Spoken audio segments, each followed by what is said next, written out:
आज की रोटी के घर सदस्य व्यक्तियों के लिए यीशु ख्रिस्तांचे मधुर नावाचे सप्रेम नमस्कार। आज की दिनांक 2 सप्टेंबर 2024 सोमवार।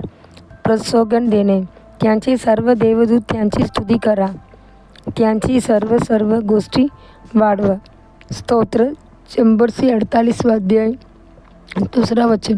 देवदूत नेहमी देवाची स्तुती करतात आणि प्रत्येक आज्ञा पूर्ण करतात। ते देवाची मुलांनाही सेवा करतात। देवाचे कुटुंबात किती अद्भुत आहे। एकदा जुलिया नावाच्या बहिणीला आफ्रिकन मागात्यामध्ये झांबियाला एक मिशनवर जावे लागले।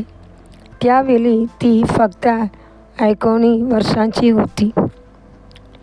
नवीन देशातील काळ्या लोकांची मार्गावर ती आधी गोवू शकत नव्हती आणि ती या प्रदेशात तीव्र उष्णता सहन करू शकली नाही।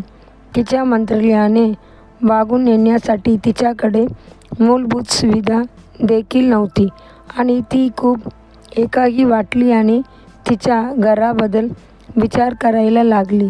रात्री ती विसंगतपणे ओरडली, तिच्या असह्य दुःखाने मी परमेश्वराला असूनही ओरडली आणि झोपी गेला।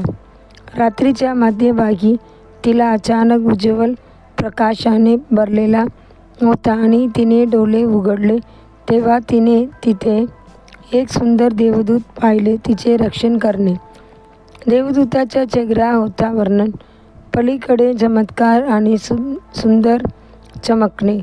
तो प्रकाश सह कपडे गोठलेला होता म्हणून तो होता। त्यांचे केश घुसखोर आणि पांढरा आणि त्यांचे डोळे चमकले सगळं अनपेक्षित प्रेम।